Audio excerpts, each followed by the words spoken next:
Bonsoir à tous et merci de nous rejoindre sur Public Sénat. Ravi de vous retrouver pour un nouveau numéro d'Allons plus loin. Prenons le temps ensemble d'analyser et de questionner toute l'actualité politique et parlementaire. Faisons-le d'abord avec notre invitée du jour, Marie-Noëlle Lienemann. Bienvenue. Vous êtes sénatrice de Paris, rattachée au groupe communiste. Vous avez été secrétaire d'État au logement lorsque Lionel Jospin était Premier ministre. Vous le connaissez bien. Vous nous direz donc ce que vous avez pensé de ces récentes sorties médiatiques à l'occasion de la publication de son livre. On va en parler dans une de nos chroniques. Allons plus loin avec vous, donc, Marie-Noëlle Lienemann. Quand on parle de fraude aux prestations sociales, certains parlent de fantasmes ou de sujets presque anecdotiques. C'est votre avis ? Non, non, non. Il y a bien sûr de la fraude. Alors, il faut bien mesurer que quand on compare cette fraude, par exemple, à la fraude, non pas aux prestations, mais au non-versement des cotisations, le non-versement des cotisations est nettement supérieur à la fraude à la prestation. Mais il n'y a aucune république, aucune démocratie qui peut fonctionner avec le sentiment qu'il y a des gens qui passent à travers les mailles du filet, qui ne respectent pas les règles, pendant d'autres ont des difficultés. Donc ce sujet est un vrai sujet. Après, ça fait un moment que nous travaillons sur ces sujets-là, notamment au Sénat. Il y a eu un rapport qui avait été demandé à Matignon par notre collègue Nathalie Goulet et une collègue députée, qui avait déjà fait un rapport, et on voit ce qu'explique bien M. Van Lorenberg, c'est-à-dire il faut pas non plus que le débat se contente à avoir une espèce de plus j'aurai le gros chiffre, plus je serai provocateur, plus je donnerai le sentiment d'agir. Je crois que là, nous sommes à une étape où déjà des choses ont été faites, mais où il faut être plus efficace encore. Alors, il y a la dématérialisation. Il y a aussi eu des questions à la Commission sur le thème qu'il faut faire attention que tout le monde n'a pas accès au numérique facilement, notamment les plus âgés, les personnes qui ont des handicaps ou des choses comme ça. Mais on voit bien que ça, c'est une piste. Je crois quand même que la demande qui est faite par M. Van Lorenberg de dire travaillons un peu plus précisément sur les vrais créneaux où c'est vraiment très important, pour commencer à pouvoir bien cibler les actions et pas croire qu'il suffit d'un coup de baguette magique. Je prends un exemple.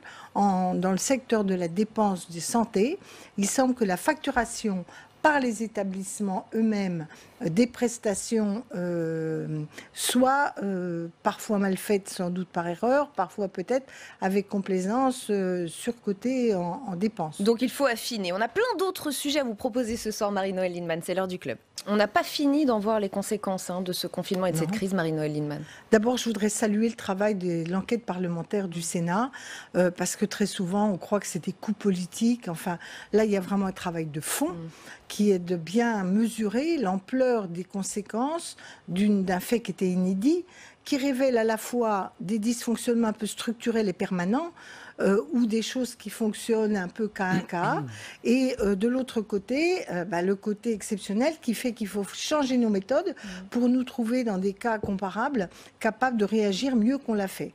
Le débat sur la démocratie sanitaire est très important, parce que, bon, évidemment, c'était très émouvant, les affaires de cancer, les dépistages tardifs, les gens qui étaient au bord, l'isolement, tout ça, c'est évidemment extrêmement grave.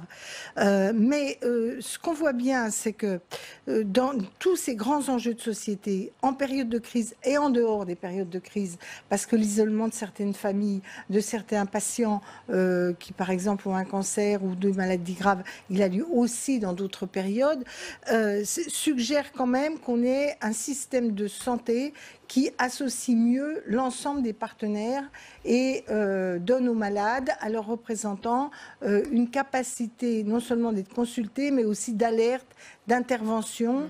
Je vais vous donner un exemple. En débat, en séance, on a débattu plusieurs fois, et ça faisait rigoler, le fait que pendant le confinement, les femmes ne pouvaient pas avoir accès à l'avortement, enfin à l'interruption volontaire de grossesse. Et on rigolait, etc. Et on s'est rendu compte que c'était un vrai problème. Comment ça, qui rigolait ? On voyait que même le ministre, au début, il prenait pas le sujet au sérieux. Oui, en disant il y a plus grave. Oui, c'est vrai, d'une certaine façon, celui qui est en réhabilitation absolue de survie, oui, il y a toujours. Mais vous voyez, il y a peut-être aussi dans les périodes comme ça où l'essentiel c'est quand même d'éviter la maladie, on a tendance à trop sous-estimer d'autres sujets qui pourraient être traités quand même. Peut-être pas de la même manière, mais qui devraient être traités quand même. Et on l'a vu dans cette chronique. Merci Fanny. Steve Jourdain, on va continuer avec vous. On parle beaucoup des difficultés du monde du sport aussi, aujourd'hui, à cause de cette crise Covid. Le sport que les sénateurs souhaiteraient réorganiser. Un rapport a été rendu public tout à l'heure. Alors pourtant, Steve, on a l'impression que le sport français ne va pas si mal. On est quand même champion du monde. On a eu 10 médailles d'or au dernier JO, je crois. Enfin, je crois que c'était pas terrible, ça. C'était pas mal. Mais les sénateurs sont des compétiteurs dans l'âme. Ils veulent tout gagner et tout le temps. Sky is the limit, comme on dit. D'ailleurs, le titre du rapport sénatorial... Et des grands sportifs, c'est vrai. Le titre du rapport sénatorial est d'ailleurs très ambitieux. On va voir mutualiser, renouveler et légitimer pour affûter l'esprit d'équipe des fédérations sportives. C'est beau. C'est sérieux en tout cas. Il s'agissait pour Alain Fouché et Jean-Jacques Lozach de faire un audit complet du monde du sport en France, d'autant que plusieurs signaux d'alarme clignotent depuis déjà quelques années. En 2010, un rapport de l'Assemblée nationale pointait déjà les graves manques d'équipements sportifs d'envergure en France. En 2013, une fois n'est pas coutume, la Cour des comptes s'intéressait au sport. Elle dénonçait alors un incroyable gaspillage des fonds publics. Les sages recommandaient alors la refonte de l'organisation et du financement du sport en France. Bref, c'est tout le modèle du sport en France qui devait être repensé selon la Cour des comptes. C'est donc dans ce cadre, sur cette toile de fond, Rebecca, que la mission d'information du Sénat a travaillé ces derniers mois. Et du coup, qu'est-ce qu'ils proposent les sénateurs très concrètement ? Très concrètement, 22 propositions au total, parmi elles le maintien d'un ministère des Sports de plein exercice, une meilleure transparence financière des fédérations ou encore l'inscription dans la loi du principe le sport financé par le sport. C'est une belle formule qu'on pourrait résumer peut-être ainsi: touche pas au Grisby. Là aussi, Marie-Noëlle Lienemann, ça pourrait paraître anecdotique pour certains, mais le sport est fondamental pour le lien social. Alors justement, il ne faut pas mesurer une nation sportive à ces simples résultats aux JO et aux grandes manifestations internationales. C'est ce qui est fait depuis plusieurs années. C'est important parce que nous tenons au rayonnement de notre pays. Mais moi, je suis très motivée sur tout le travail en profondeur, notamment en direction des enfants et de la jeunesse, parce que le sport a une fonction éducative, elle révèle des personnalités, et peut-être des talents. Ouais. Voilà. À l'école, c'est quand même encore très inégal, l'accès au sport. L'égalité entre les filles et les garçons, hommes-femmes, n'est pas suffisamment valorisée. Regardez quand même les beaux résultats de l'équipe de football, des équipes de football françaises. On dit, ouais, mais quand même, ça ne rapporte pas les mêmes millions, etc. Donc moi, je crois que c'est un des piliers de l'éducation populaire, de la cohésion nationale. C'est aussi un lieu d'apprentissage du civisme parce qu'on travaille en groupe, en collectif. Il faut se respecter mutuellement, compter les uns sur les autres. Je crois que c'est vraiment... Puis il y a des évolutions sportives qui sont importantes pour les aînés. On a de plus en plus des préconisations de faire du sport avec l'âge. D'ailleurs, même la sécurité sociale rembourse. Et le réseau des structures, alors les mutuelles se motivent là-dessus, mais les réseaux des pratiques sportives douces pour les aînés, par exemple, méritent d'être notoirement augmentés. Et pour en revenir juste à la crise qu'on est en train de traverser, certains disent que le sport est le grand oublié du plan de relance, par exemple. C'est ce qu'a dit Michel Savin, sénateur LR de l'Isère, au micro de nos confrères de publicsénat.fr. Qu'en pensez-vous ? C'est un tort ? C'est sûr. Oui, en même temps, l'ensemble des équipements publics ne sont pas tous listés. Il y a aussi, moi je trouve que par exemple les universités, franchement, il y a des clopinettes pour les universités, alors que c'est quand même un sujet très très important. Sur les équipements sportifs, je pense en effet qu'il y a en tout cas une chose sur laquelle on pourrait agir tout de suite, c'est que je suis frappée que dans les débats sur le changement climatique, on dit qu'il va falloir isoler les logements. Oui, très bien, mais on sait aussi que les logements, c'est compliqué, les gens qui habitent dedans, qui est propriétaire. En revanche, tous les bâtiments publics. Alors là, on a ciblé un peu, semble-t-il, les collèges, les lycées. Mais franchement, tous les équipements publics type sport, gymnase, terrain, sont des fantastiques opportunités, d'économie d'énergie, d'énergie renouvelable. Donc, il y a aussi une façon de traiter ces questions d'équipements sportifs en lien avec d'autres objectifs qui d'ailleurs permet de financer. Vous savez que par exemple, nos amis allemands financent une partie de leur agriculture avec des toits solaires, la méthanisation. On pourrait peut-être aider à l'amélioration de nos équipements sportifs en valorisant ces énergies renouvelables. On enchaîne avec Marie-Pierre, ça va vous intéresser aussi, Marie-Noëlle Lienemann. Marie-Pierre Bourgeois, notre chroniqueuse culture et politique. Vous revenez avec nous, c'est un grand plaisir. Vous avez lu le livre de Lionel Jospin, donc, l'ancien Premier ministre, qui a une vision précise et je dirais tranchée peut-être des responsabilités des fractures de la gauche. Et oui, c'est le grand retour de Lionel Jospin avec un titre intitulé « Un temps troublé ». Alors c'est un vrai pavé dans la mare, ça fait des années qu'on ne l'avait pas entendu. D'abord à cause de la fameuse claque du 21 avril 2002 et puis un petit peu après parce qu'il était membre du Conseil constitutionnel et qu'il devait s'astreindre à un devoir de réserve. Alors rassurez-vous, Lionel Jospin, il n'a pas beaucoup changé. Il a gardé ce ton professoral qu'on lui connaît bien, qui peut d'ailleurs parfois être un petit peu énervant. Et il commence d'abord dans Un temps troublé par nous parler d'Emmanuel Macron. Écoutez ce qu'il nous dit du président de la République. Vous allez voir, les mots sont choisis, mais ils font un petit peu mal malgré tout. Son succès a entraîné sa griserie et celle que procure la croyance d'avoir gagné seule est trompeuse. Je n'ai jamais connu une telle façon de faire de la part des présidents. Voilà, ça c'est dit. Il y a Emmanuel Macron, mais le cœur du livre, Marie-Pierre, c'est surtout son rapport à François Hollande. Oui, alors on aurait pu se dire naïvement, Madame Lienemann, que François Hollande était un peu une sorte de bébé Jospin, après tout qu'il avait lavé l'honneur du Parti socialiste en devenant président en 2012. Alors c'est pas du tout ça dans la tête de Lionel Jospin. Écoutez ce qu'il en dit. Les Français ont été désorientés par son défaut d'autorité, l'absence de solidarité au sein de la majorité et la désagrégation d'une identité politique. Aïe, aïe, aïe, ça chauffe. Avant d'ajouter encore plus sévère avec François Hollande, sur le terrain économique, céder au tropisme libéral, c'est peut-être recevoir l'approbation du patronat, mais c'est compromettre le succès d'une politique de gauche. Alors vous le savez bien. Ça, j'aurais pu le dire. Très bien, vous allez pouvoir nous le dire alors. Alors on le sait bien, la critique, elle est aisée. La politique, elle est un peu plus difficile. Parce que Lionel Jospin, il oublie quelques petites choses quand même. Il oublie par exemple que c'est lui qui avait ouvert le capital de France Télécom. Et il oublie aussi cette citation très controversée en 1999 quand il dit que les Français ne doivent pas tout attendre de l'État et du gouvernement. Alors, il y a aussi des passages étonnants sur Jean-Luc Mélenchon. Oui, alors moi, ça m'a beaucoup surprise. Vous allez me dire ce que vous en pensez, Mme Lienemann. On l'oublie parfois un peu, mais Jean-Luc Mélenchon, il a passé plusieurs décennies sur les bancs du PS. Il a même été le ministre de Lionel Jospin, à peu près en même temps que vous. Absolument. Et l'ancien chef du gouvernement ne tarit pas d'éloges sur son ancien camarade. On l'écoute sur France Inter, c'était jeudi dernier. Il y a chez lui, écrivez-vous, conflit entre son intelligence et son tempérament. Expliquez-nous. Je pensais que c'était clair, moi, des insoumis, que par ailleurs je regarde avec sympathie et en tout cas sans effroi. À vous, Madame Lienemann, est-ce que vous êtes d'accord avec Lionel Jospin quand il dit qu'il y a peut-être un conflit entre l'intelligence et le tempérament de Monsieur Mélenchon? C'est-à-dire qu'il y a un tempérament de Jean-Luc Mélenchon qui n'est pas comparable au tempérament de Lionel Jospin. Ça, c'est sûr. Et, donc, ce qu'on voit dans le texte, j'ai été très critique, moi, sur les années du gouvernement Jospin, comme vous, sur ce que vous avez cité. On a quand même beaucoup privatisé, etc. Et je trouvais dommage qu'à cette période-là, mais bon, en même temps, il y avait la contrainte de la cohabitation. Et on peut comprendre que son regard sur François Hollande soit plus dur. Parce qu'il avait les mains libres. Voilà, parce que même si on peut penser qu'il aurait pu être un peu plus autocritique, néanmoins, là, on a une gauche qui est majoritaire, un président, on avait tout, les positions institutionnelles, et là, qu'il soit critique paraît quand même assez normal. Alors, s'agissant de Jean-Luc Mélenchon, il y a toujours eu un grand respect entre Lionel Jospin et Jean-Luc Mélenchon.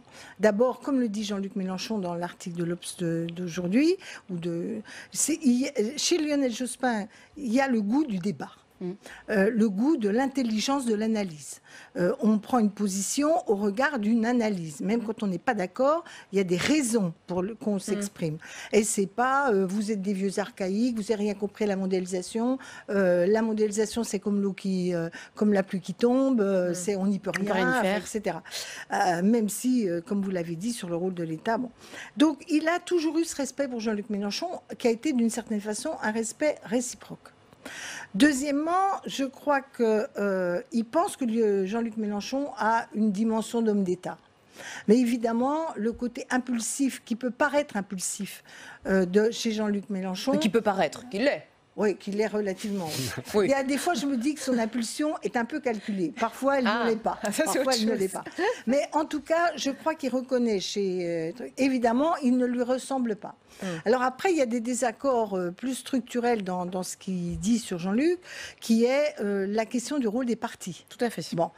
Mais là, je trouve que, d'une certaine façon, chacun a un petit peu raison. C'est-à-dire, je pense qu'on ne peut pas enterrer les partis parce que c'est des intellectuels collectifs, des militants qui se mettent en mouvement, des gens qui, partout sur le territoire, convergent autour de débats et d'actions. Et de l'autre côté, la crise actuelle des partis politiques est telle qu'on ne peut pas continuer à dire qu'on va faire des partis comme avant. Bon. Et les tentatives qui ont été faites, d'une certaine façon, la République en marche. Mais enfin, là, c'est clair, il y a un chef, un homme, il y a qu'à le suivre. Mais de l'autre côté, la France insoumise, qui a essayé d'être en lien avec des mouvements sociaux plus diversifiés, moins homogènes, moins idéologiquement tous convergents. Une sorte de mouvement un peu gazeux. Un mouvement gazeux, comme on dit. Eh bien, c'est vrai que c'est peut-être l'étape qui était, ou peut-être pour une part demeure en partie nécessaire. Moi, je trouve que ce papier de Lionel Jospin, d'abord, il est quand même utile. Bon, il est bien un peu lourd. Enfin, lourd. Comment ça, lourd? Pourquoi? Non, l'écriture est fluide, elle est fantastique. Il écrit très bien. Attention, hein. Mais ce que je veux dire par là, c'est un peu austère. C'est même très austère. Voilà. Mais on a besoin aussi d'arrêter de faire que dans la com. On a besoin de gens qui vous disent, ben voilà, moi j'analyse les choses comme ça. Qui analysent les choses tranquillement, de manière posée. La seule chose sur laquelle je trouve que là, il a tort dans la critique de Jean-Luc Mélenchon, c'est la question institutionnelle. Parce qu'on voit qu'il se dérobe sur la question du changement de la version du calendrier, dont on sait qu'elle a eu de fait un impact non seulement électoral, mais surtout institutionnel, renforçant encore le président de la République, liant encore plus le Parlement au président de la République avec un Parlement godillot, et dire, ben, moi je ne crois pas à la... Oui, mais comment on va changer de constitution? Et là, je trouve que les propositions de la constituante, c'est quand même une piste très utile. Alors Lionel Jospin fait un clin d'œil effectivement à la France insoumise, mais il n'oublie pas le PS aussi, hein, Marie-Pierre. Il n'oublie pas du tout le PS. Il fait même un gros appel du pied à Olivier Faure, son premier secrétaire. Alors rappelez-vous, si jamais vous avez la chance d'être en congé à ce moment-là, Olivier Faure, au début de l'été, il appelle à une candidature commune pour la présidentielle de 2022. Donc pas un candidat socialiste tout seul sur la ligne de départ. Ça tombe plutôt bien. Lionel Jospin, il est exactement sur cette ligne-là. Écoutez ce qu'il écrit. Le PS devra peut-être admettre que ce rassemblement se fasse non pas forcément autour de lui, mais avec lui. Et moi, c'est un petit peu ça qui m'a embêté dans un temps troublé, c'est que Lionel Jospin finalement donne beaucoup de conseils à la gauche sans avancer une seule nouvelle idée. D'ailleurs, il finit son livre en nous disant que l'histoire de l'avenir de la gauche reste à écrire. Et il n'adoube personne, Marie-Noëlle Lienemann. Vous voyez qui pour incarner la gauche en 2022? Vous voyez déjà? Je vois plusieurs personnalités qui pourraient en tout cas jouer un rôle important. Moi, je me situe dans la personnalité où je trouve que Jean-Luc Mélenchon, quoi qu'on en dise, avec des critiques et des affaiblissements qu'on a pu observer, reste quand même une personnalité capable d'être un homme d'État, capable de rassembler, notamment à travers une campagne électorale, de prendre plus de force pour rassembler. Et moi, je pense que quelqu'un comme Arnaud Montebourg est quelqu'un qui pourrait apporter. Alors, est-ce que le candidat, pas le candidat? Pourquoi je parle de cela? Parce que, comme le dit Lionel Jospin, on change de cycle. Moi, je pense que ça fait un moment qu'on aurait pu changer de cycle, mais le temps est venu de changer de cycle. Et quand tout ce qui est dit sur le Made in France, la réindustrialisation du pays, me paraît collé avec une partie des aspirations et l'intérêt général de notre pays. Donc voilà, évidemment, moi j'appelle aussi au rassemblement de ces énergies, parce que il n'y a pas que le poste de président de la République quand même. Il y a un dispositif politique, une majorité autour d'un programme. Bon, Jean-Luc Mélenchon parle de l'avenir en commun, c'est une base, c'est indéniable qu'il y a des idées intéressantes. En même temps, il faut aussi qu'ils comprennent que d'autres peuvent avoir d'autres apports. On enchaîne avec la carte blanche, votre carte blanche, Marie-Noëlle Lienemann. Eh bien, écoutez, attendez, jingle d'abord. Vous êtes pressé, mais j'explique d'abord à nos téléspectateurs, puisque c'est une nouvelle séquence. On a décidé de laisser un moment pour notre invité, sénateur ou sénatrice, un sujet qui vous tient à cœur, un coup de gueule, un coup de cœur, Marie-Noëlle Lienemann. Alors, c'est un coup de gueule, parce que vous allez dire que ça ne vous étonne pas. Mais, non, je l'ai pas dit. C'est vrai. Mais on l'a pensé un peu. Je le sentais. Non, c'est le chômage des jeunes. Parce que on le voit venir Et quand je dis on voit venir, il est pour une part déjà là. Et je trouve quand même que le dispositif du plan de relance, autant, vous voyez, par exemple, chômage partiel, il y avait des choses sur lesquelles on était quand même très largement tous d'accord. Là, je trouve qu'on n'est vraiment pas à la hauteur. Parce qu'on ne peut pas attendre. C'est pas comme dire on va refaire du fret ferroviaire, bon, on va mettre un certain temps. Là, il y a une génération entière auquel il faut apporter des réponses. Alors, il y a les plus démunis, qui sont quand même dans une pauvreté absolue. Moi, je plaide pour qu'on mette tout de suite le RSA pour les jeunes de moins de 18 ans, qu'il y ait une allocation autonomie pour ceux qui sont en formation, notamment les étudiants. Il y a plein d'étudiants pauvres qui, par ailleurs, attendaient des petits jobs qu'il n'y a pas, etc. Donc là, je pense que c'est le deuxième grand volet. Et 3, il y a les emplois eux-mêmes. Alors d'abord, j'appelle à ce que, sur ce qui est l'apprentissage, il y a plein de jeunes qui ne trouvent pas de stage. Donc je pense peut-être qu'il faut quand même les inscrire en apprentissage, même si dans un premier temps, ils vont qu'au cours et pas au stage. En tout cas, il y a un énorme problème. Et moi, je crois qu'il faut créer des emplois. Alors, on parlait de Lionel Jospin. Et ben moi, je pense qu'on peut créer des emplois jeunes, nouvelle génération. Plusieurs exemples. Rapidement, Marie-Noëlle Lienemann. Dans les hôpitaux, on a besoin de gens. On a besoin de gens dans l'écologie. On sait qu'il y a des tas de besoins sur lesquels... On a besoin dans la fonction publique de policiers, de juges, etc. Pourquoi pas faire du pré-recrutement? C'est-à-dire dire on crée des emplois jeunes en vue de préparer ces jeunes, soit à des postes dans la fonction publique, soit à se préparer avec des qualifications à terme dans le privé ou dans le monde associatif et l'économie sociale et solidaire. Un cri d'alarme. C'est une urgence. Un cri d'alarme pour les jeunes. C'était votre carte blanche. On va terminer ce club avec les élections sénatoriales. Marie-Noëlle Lienemann, Pascal Zaproche à grands pas. Je vous rappelle que la Chambre haute est renouvelée par moitié tous les 3 ans. Cette année, ce sont 172 sièges qui sont en jeu. Public Sénat y consacrera d'ailleurs une journée spéciale le 27 septembre, jour du vote. En attendant, Marie-Noëlle Lienemann d'avoir passé cette demi-heure avec nous.